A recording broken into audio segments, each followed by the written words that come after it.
ആകാശവാണി.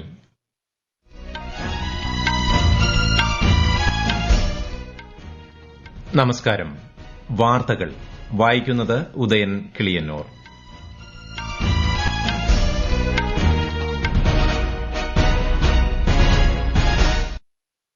പ്രധാന വാർത്തകൾ.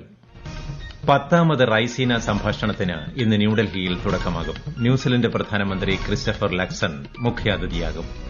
ലോക സമാധാനത്തിനും ഐക്യത്തിനുമാണ് ഇന്ത്യ നിലകൊള്ളുന്നതെന്ന് പ്രധാനമന്ത്രി നരേന്ദ്രമോദി. ഇന്ത്യൻ പങ്കാളിത്തമില്ലാതെ നിർമ്മിത ബുദ്ധി വികസനം പൂർണ്ണമാകില്ലെന്നും പ്രധാനമന്ത്രി. പ്രധാനമന്ത്രി ഇന്റേൺഷിപ്പ് പദ്ധതിക്കായുള്ള മൊബൈൽ ആപ്പ് കേന്ദ്ര ധനമന്ത്രി നിർമ്മല സീതാരാമൻ ഇന്ന് പുറത്തിറക്കും. കൊൽക്കത്ത ആർജിക്കർ മെഡിക്കൽ കോളേജിൽ ജൂനിയർ വനിതാ ഡോക്ടറെ കൊലപ്പെടുത്തിയ കേസിൽ സുപ്രീംകോടതിയിൽ ഇന്ന് വാദം. കേരള പുരസ്കാരങ്ങൾ ഗവർണർ രാജേന്ദ്ര ആർലേക്കർ ഇന്ന് തിരുവനന്തപുരത്ത് സമ്മാനിക്കും.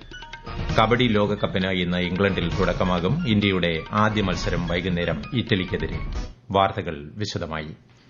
10ാമത് റൈസീന സംഭാഷണം പ്രധാനമന്ത്രി നരേന്ദ്രമോദി ഇന്ന് ന്യൂഡൽഹിയിൽ ഉദ്ഘാടനം ചെയ്യും. ന്യൂസിലന്റ് പ്രധാനമന്ത്രി ക്രിസ്റ്റഫർ ലക്സൺ മുഖ്യാതിഥിയാകും. മറ്റന്നാൾ വരെ തുടരുന്ന റൈസീന സംഭാഷണത്തിൽ ഭൌമരാഷ്ട്രീയം, ആഗോള സാമ്പത്തിക രംഗം എന്നീ മേഖലകളിലെ സുപ്രധാന വിഷയങ്ങൾ ചർച്ചയാകും. കേന്ദ്ര വിദേശകാര്യ മന്ത്രാലയം, ഒബ്സർവർ റിസർച്ച് ഫൌണ്ടേഷൻ എന്നിവ സംയുക്തമായാണ് പരിപാടി സംഘടിപ്പിക്കുന്നത്.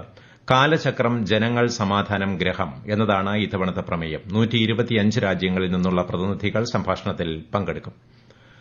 5 ദിവസത്തെ സന്ദർശനത്തിനായി ന്യൂസിലന്റ് പ്രധാനമന്ത്രി ക്രിസ്റ്റഫർ ലക്സൺ ന്യൂഡൽഹിയിലെത്തി. കേന്ദ്ര സഹമന്ത്രി എസ് പി സിംഗ് ബാഘേലിന്റെ നേതൃത്വത്തിൽ അദ്ദേഹത്തെ സ്വീകരിച്ചു. ഇന്ത്യ ന്യൂസിലന്റ് ബന്ധങ്ങളുടെ വിവിധ വശങ്ങൾ ഉൾപ്പെടുത്തി പ്രധാനമന്ത്രി നരേന്ദ്രമോദി ഇന്ന് ന്യൂസിലന്റ് പ്രധാനമന്ത്രിയുമായി ചർച്ച നടത്തും. രാഷ്ട്രപതി ദ്രൌപദി മുർമുവിനെയും അദ്ദേഹം ഇന്ന് സന്ദർശിക്കും. സമഗ്രവും പരസ്പരം ഗുണം ചെയ്യുന്നതുമായ സ്വതന്ത്ര വ്യാപാര കരാർ ലക്ഷ്യമിട്ടുള്ള ചർച്ചകൾക്ക് തുടക്കമിട്ട് ഇന്ത്യയും ന്യൂസിലന്റും. കേന്ദ്രമന്ത്രി പീയൂഷ് ഗോയൽ ന്യൂസിലന്റ് വ്യാപാര മന്ത്രിയുമായി ഇന്നലെ നടത്തിയ ചർച്ചയിലാണ് ഈ നീക്കം. വിപണി പ്രവേശ സാധ്യതകൾ മെച്ചപ്പെടുത്തുക, വിതരണ ശൃംഖല ഏകീകരണം വർദ്ധിപ്പിക്കുക തുടങ്ങിയവ ലക്ഷ്യമിട്ടാകും ചർച്ചകൾ നടക്കുകയെന്ന് ശ്രീ പീയൂഷ് ഗോയൽ സാമൂഹിക മാധ്യമത്തിൽ കുറിച്ചു. നിർമ്മിത ബുദ്ധി വികസിപ്പിക്കുന്നതിൽ ഇന്ത്യയ്ക്ക് നിർണായക സ്ഥാനമുണ്ടെന്ന് പ്രധാനമന്ത്രി നരേന്ദ്രമോദി. പ്രശസ്ത ബ്രോഡ്കാസ്റ്റർ ലെക്സ് ഫ്രിഡ്മാൻ നടത്തിയ അഭിമുഖത്തിൽ സംസാരിക്കുകയായിരുന്നു അദ്ദേഹം. ഇന്ത്യൻ പങ്കാളിത്തമില്ലാതെ നിർമ്മിത ബുദ്ധി വികസനം പൂർണ്ണമാകില്ലെന്നും ശ്രീ മോദി അഭിപ്രായപ്പെട്ടു. ഭീകരപ്രവർത്തനങ്ങളെ പാകിസ്ഥാൻ പ്രോത്സാഹിപ്പിക്കുന്നതായി പറഞ്ഞ പ്രധാനമന്ത്രി ലോക സമാധാനത്തിനും ഐക്യത്തിനുമാണ് ഇന്ത്യ നിലകൊള്ളുന്നതെന്നും വ്യക്തമാക്കി. दुनिया में कहीं पर भी टेररिस्ट की घटना घटती है तो कहीं न कहीं सूत्र पाकिस्तान जाकर के अटकते हैं. तो दुनिया पहचान गई है कि ये प्रकार से आतंकवादी मानसिकता और वो सिर्फ भारत ही नहीं दुनिया भर के लिए परेशानी का केंद्र बन चुका है. और हम लगातार उनको कहते रहे इस रास्ते से किसका भला होगा. ये स्टेट स्पॉन्सर्ड टेररिज्म जो है वो बंद होना चाहिए. नॉन स्टेट एक्टरों के हाथ में सब छोड़ दिया है. क्या होगा फायदा. ഗൌതമ ബുദ്ധന്റെയും മഹാത്മാഗാന്ധിയുടെയും നാടായതിനാൽ സമാധാനത്തെക്കുറിച്ചുള്ള ഇന്ത്യയുടെ വാക്കുകൾ ലോകം ശ്രദ്ധിക്കുമെന്നും പ്രധാനമന്ത്രി പറഞ്ഞു. ചർച്ചകളിലൂടെ മാത്രമേ റഷ്യ യുക്രൈൻ സംഘർഷം പരിഹരിക്കാൻ കഴിയൂ എന്ന് പ്രധാനമന്ത്രി അഭിപ്രായപ്പെട്ടു. ബോഡോലാന്റ് മേഖലയുടെ വികസനത്തിനായി കേന്ദ്ര സർക്കാർ പ്രതിജ്ഞാബദ്ധമാണെന്ന് കേന്ദ്ര ആഭ്യന്തരമന്ത്രി അമിത്ഷാ. ബോഡോ സ്റ്റുഡന്റ്സ് യൂണിയന്റെ വാർഷിക സമ്മേളനത്തെ അസമിലെ കൊക്രജാറിൽ അഭിസംബോധന ചെയ്യുകയായിരുന്നു അദ്ദേഹം. ബോഡോ ഉടമ്പടിയിലെ 82% വാഗ്ദാനങ്ങളും പൂർത്തീകരിച്ചതായി അഭിപ്രായപ്പെട്ട അദ്ദേഹം മേഖലയിലെ യുവാക്കൾ ഇപ്പോൾ വികസനത്തിനാണ് പ്രാധാന്യം നൽകുന്നതെന്ന് അഭിപ്രായപ്പെട്ടു. വടക്ക് കിഴക്കൻ സംസ്ഥാനങ്ങളിൽ പുതിയ ക്രിമിനൽ നിയമങ്ങൾ നടപ്പാക്കിയത് സംബന്ധിച്ച അവലോകന യോഗത്തിലും ശ്രീ അമിത്ഷാ പങ്കെടുത്തു. കൊൽക്കത്ത ആർജിക്കർ മെഡിക്കൽ കോളേജിലെ ജൂനിയർ ഡോക്ടറെ ബലാത്സംഗം ചെയ്ത് കൊലപ്പെടുത്തിയ കേസിൽ സുപ്രീംകോടതി ഇന്ന് വാദം കേൾക്കും. ചീഫ് ജസ്റ്റിസ് സഞ്ജീവ് ഖന്നയും ജസ്റ്റിസ് സഞ്ജയ് കുമാറും അടങ്ങുന്ന ബെഞ്ചാണ് കേസ് പരിഗണിക്കുന്നത്. സംഭവത്തിൽ പ്രതിഷേധിച്ച ഡോക്ടർമാർ ഉൾപ്പെടെയുള്ളവർക്കെതിരെ ശിക്ഷാ നടപടികൾ സ്വീകരിക്കരുതെന്ന് ആശുപത്രികളോടും മെഡിക്കൽ കോളേജുകളോടും ചീഫ് ജസ്റ്റിസ് ഖന്നയുടെ നേതൃത്വത്തിലുള്ള ബെഞ്ച് നേരത്തെ നിർദ്ദേശിച്ചിരുന്നു. പ്രധാനമന്ത്രി ഇന്റേൺഷിപ്പ് പദ്ധതിക്കായുള്ള മൊബൈൽ ആപ്പ് കേന്ദ്ര ധനമന്ത്രി നിർമ്മല സീതാരാമൻ ഇന്ന് പുറത്തിറക്കും. രണ്ടാംഘട്ട രജിസ്ട്രേഷൻ നടപടികൾ സുഗമമാക്കുന്നതിനായാണ് മൊബൈൽ ആപ്പ് പുറത്തിറക്കുന്നത്. ഇന്റേൺഷിപ്പ് പദ്ധതിക്കായുള്ള അപേക്ഷകൾ മാർച്ച് 31 വരെ സ്വീകരിക്കും. ദേശീയ സുരക്ഷാ ഉപദേഷ്ടാവ് Ajit Doval American national intelligence director Tulsi ഗബാർഡുമായി ന്യൂഡൽഹിയിൽ കൂടിക്കാഴ്ച നടത്തി. ഇന്ത്യ അമേരിക്ക ബന്ധത്തിന്റെ വിവിധ വശങ്ങളെക്കുറിച്ച് ഇരു നേതാക്കളും ചർച്ച നടത്തി. ദ്വിരാഷ്ട്ര സന്ദർശനത്തിന്റെ ഭാഗമായാണ് തുൽസി ഗബാർഡ് ഇന്ത്യയിലെത്തിയത്. പ്രധാനമന്ത്രി നരേന്ദ്രമോദിയുടെ ക്ഷണപ്രകാരം റൈസീന ഉച്ചകോടിയിൽ പങ്കെടുക്കുന്ന അവർ നാളെ ഉച്ചകോടിയെ അഭിസംബോധന ചെയ്യും. ട്രിനിഡാഡ് ആന്റ് ടൊബാഗോയുടെ പുതിയ പ്രധാനമന്ത്രിയായി സ്റ്റുവർട്ട് യങ് ഇന്ന് സത്യപ്രതിജ്ഞ ചെയ്യും. സെന്റ് ആൻസിലെ പ്രസിഡന്റിന്റെ ഭവനത്തിലാണ് സത്യപ്രതിജ്ഞ. നിലവിൽ ഊർജ്ജ വ്യവസായ മന്ത്രിയാണ് സ്റ്റുവർട്ട് യങ്. നിലവിലെ പ്രധാനമന്ത്രി കീത്ത് റൌളിയുടെ പിൻഗാമിയായാണ് അദ്ദേഹം ചുമതലയേൽക്കുന്നത്. ഈ വാർത്തകൾ ആകാശവാണിയിൽ നിന്ന്.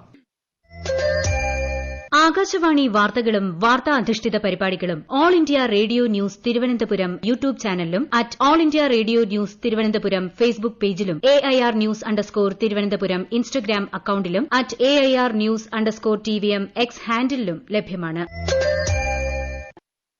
കബഡി ലോകകപ്പ് 2025 ഇന്ന് ഇംഗ്ലണ്ടിൽ തുടക്കമാകും. യുകെയിലെ വെസ്റ്റ് മിഡ്ലാൻഡ്സിലുള്ള 4 നഗരങ്ങളിലാണ് മത്സരങ്ങൾ നടക്കുന്നത്. ഇന്ന് വൈകിട്ട് 5:30 ഇറ്റലിക്കെതിരെയാണ് ഇന്ത്യയുടെ ആദ്യ മത്സരം. 2019 കബഡി ലോകകപ്പിൽ പുരുഷ വനിതാ ലോകകപ്പ് കിരീടങ്ങൾ നേടിയത് ഇന്ത്യയായിരുന്നു. ഇന്റർനാഷണൽ മാസ്റ്റേഴ്സ് ലീഗ് 2020 കിരീടം സച്ചിൻ ടെണ്ടുൽക്കർ നേതൃത്വം നൽകിയ ഇന്ത്യൻ സംഘത്തിന്. ബ്രയൻ ലാറ നേതൃത്വം നൽകിയ വെസ്റ്റ് ഇൻഡീസിനെ 6 വിക്കറ്റിന് പരാജയപ്പെടുത്തിയാണ് വിജയം.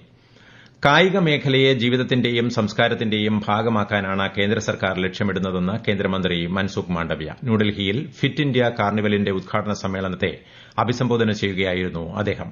ആരോഗ്യമുള്ള ജനതയാണ് രാജ്യത്തെ വികസിതമാക്കുന്നതിനുള്ള ഊർജ്ജമെന്നും ശ്രീ മാണ്ഡവ്യ അഭിപ്രായപ്പെട്ടു. कार्निवल केवल फिटनेस के लिए नहीं है, साथ में वेलनेस भी होगी. फिट इंडिया मूवमेंट से हमें फिट रहने का मंत्र भी मिलेगा. फिट इंडिया से वेलनेस होगी, फिट इंडिया से मेंटल हेल्थ भी हमारी सुनिश्चित होगी, इमोशनल हेल्थ भी हमारी सुनिश्चित होगी. സംസ്ഥാനത്തിന്റെ പരമോന്നത പുരസ്കാരങ്ങളായ കേരള പുരസ്കാരങ്ങൾ ഇന്ന് ഗവർണർ രാജേന്ദ്ര ആർലേക്കർ വിതരണം ചെയ്യും. വൈകിട്ട് രാജ്ഭവനിൽ നടക്കുന്ന പരിപാടിയിൽ മുഖ്യമന്ത്രി പിണറായി വിജയൻ അധ്യക്ഷനാകും. കേരള ജ്യോതി, കേരളപ്രഭ, കേരളശ്രീ എന്നിങ്ങനെ 3 വിഭാഗങ്ങളിലായാണ് 2024 കേരള പുരസ്കാരങ്ങൾ നൽകുക. കേരള ജ്യോതി പുരസ്കാരത്തിന് MK സാനുവാണ് അർഹനായിരിക്കുന്നത്. കണ്ണൂർ ആറളം പുനരധിവാസ മേഖലയിലെ ആന തുരത്തൽ ദൌത്യം ഇന്ന് പുനരാരംഭിക്കും. മന്ത്രി AK ശശീന്ദ്രന്റെ നിർദ്ദേശപ്രകാരം രൂപീകരിച്ച പ്രാദേശിക കമ്മിറ്റിയുടെ അവലോകന യോഗത്തിലാണ് തീരുമാനപ്രകാരം ഈ ദൌത്യം വീണ്ടും ആരംഭിക്കുന്നത്. ആദിവാസി പുനരധിവാസ മിഷന്റെ നേതൃത്വത്തിൽ കാട് വെട്ടി തെളിക്കൽ ദൌത്യവും ഇതോടൊപ്പം നടക്കും.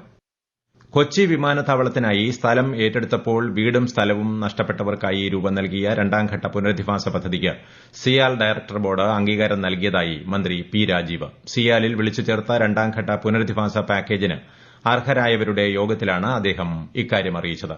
പുനരധിവാസ പാക്കേജിന്റെ ആദ്യഘട്ടത്തിൽ കുറഞ്ഞ വേതനമുള്ള കരാർ ജോലികൾ ലഭിച്ചവർക്ക് പ്രയോജനം ലഭിക്കത്തക്ക വിധത്തിൽ പാക്കേജിൽ മാറ്റം വരുത്തണമെന്ന ആവശ്യം പരിഗണിച്ചാണ് നടപടി. കോഴിക്കോട് കോവൂർ MLA റോഡിന് സമീപം കനത്ത മഴയിൽ ഓടയിൽ വീണ് ഒരാളെ കാണാതായി. ഇന്നലെ രാത്രിയിലാണ് സംഭവം. ഫയർഫോഴ്സ് തെരച്ചിൽ നടത്തിയെങ്കിലും കണ്ടെത്താനായില്ല. തെരച്ചിൽ ഇന്ന് വീണ്ടും തുടരും. നേപ്പാളിൽ ആദ്യമായി നടക്കുന്ന സാഗർമാത സംവാദത്തിൽ കാലാവസ്ഥാ വ്യതിയാനം സംബന്ധിച്ച് 16 വ്യത്യസ്ത മേഖലകളിൽ ചർച്ചകൾ നടക്കും. വിവിധ രാഷ്ട്ര തലവന്മാർ, മന്ത്രിമാർ, ശാസ്ത്രജ്ഞർ, കാലാവസ്ഥാ ഗവേഷണ മേഖലയിലെ വിദഗ്ധർ, ദേശീയ അന്തർദേശീയ പ്രതിനിധികൾ, മാധ്യമ പ്രവർത്തകർ എന്നിവരുൾപ്പെടെ ഏകദേശം 450 പേർ പങ്കെടുക്കും. 3 ദിവസത്തെ ആസിയാൻ ഗെയിമിംഗ് സമ്മിറ്റിന് ഇന്ന് ഫിലിപ്പീൻസിലെ മനിലയിൽ തുടക്കമാകും. ബുധനാഴ്ച വരെ നടക്കുന്ന അന്താരാഷ്ട്ര ഗെയിമിംഗ് ചർച്ചയിൽ ഏഷ്യയിൽ നിന്ന് 1600ഓളം പേർ പങ്കെടുക്കും. ആസിയാൻ മേഖലയിലെ വികസനം ലക്ഷ്യമിട്ട് മേഖലയിലെ അവസരങ്ങൾ പ്രയോജനപ്പെടുത്തുകയാണ് 7ാമത് ഗെയിമിംഗ് സമ്മിറ്റിന്റെ ലക്ഷ്യം. യമനിലെ ഹൂതികളുടെ ആക്രമണ സാധ്യത പരിഗണിച്ച് ഇസ്രയേലി വ്യോമസേന ജാഗ്രത കർശനമാക്കി. അമേരിക്കൻ വ്യോമാക്രമണ പശ്ചാത്തലത്തിലാണ് ജാഗ്രത. ഇന്നലെ രാത്രി ഈജിപ്തിലെ ഷ്രം അൽ ഷേഖിലേക്ക് യമനിൽ നിന്ന് മിസൈൽ ആക്രമണം ഉണ്ടായതായും ഇസ്രയേലി അതിർത്തിയെയോ മേഖലയിലെ അമേരിക്കൻ നിർമ്മിതികളെയോ ലക്ഷ്യമിട്ടായിരുന്നോ ആക്രമണമെന്ന് പരിശോധിക്കുമെന്നും സേനാവൃത്തങ്ങൾ അറിയിച്ചു. പ്രധാന വാർത്തകൾ വീണ്ടും. 10ാമത് റൈസീന സംഭാഷണത്തിന് ഇന്ന് ന്യൂഡൽഹിയിൽ തുടക്കമാകും. ന്യൂസിലൻഡ് പ്രധാനമന്ത്രി ക്രിസ്റ്റഫർ ലക്സൺ മുഖ്യാതിഥിയാകും. ലോക സമാധാനത്തിനും ഐക്യത്തിനുമാണ് ഇന്ത്യ നിലകൊള്ളുന്നതെന്ന് പ്രധാനമന്ത്രി നരേന്ദ്രമോദി. ഇന്ത്യൻ പങ്കാളിത്തമില്ലാതെ നിർമ്മിത ബുദ്ധി വികസനം പൂർണ്ണമാകില്ലെന്നും പ്രധാനമന്ത്രി. പ്രധാനമന്ത്രി ഇന്റേൺഷിപ്പ് പദ്ധതിക്കായുള്ള മൊബൈൽ ആപ്പ് കേന്ദ്ര ധനമന്ത്രി നിർമ്മല സീതാരാമൻ ഇന്ന് പുറത്തിറക്കും. കൊൽക്കത്ത ആർജിക്കർ മെഡിക്കൽ കോളേജിൽ ജൂനിയർ വനിതാ ഡോക്ടറെ കൊലപ്പെടുത്തിയ കേസിൽ സുപ്രീംകോടതിയിൽ ഇന്ന് വാദം. കേരള പുരസ്കാരങ്ങൾ ഗവർണർ രാജേന്ദ്ര ആർലേക്കർ ഇന്ന് തിരുവനന്തപുരത്ത് സമ്മാനിക്കും. കബഡി ലോകകപ്പിന് ഇന്ന് ഇംഗ്ലണ്ടിൽ തുടക്കമാകും. ഇന്ത്യയുടെ ആദ്യ മത്സരം വൈകുന്നേരം ഇറ്റലിക്കെതിരെ. വാർത്തകൾ കഴിഞ്ഞു. അടുത്ത വാർത്താ പ്രക്ഷേപണം ഉച്ചയ്ക്ക് 12:30.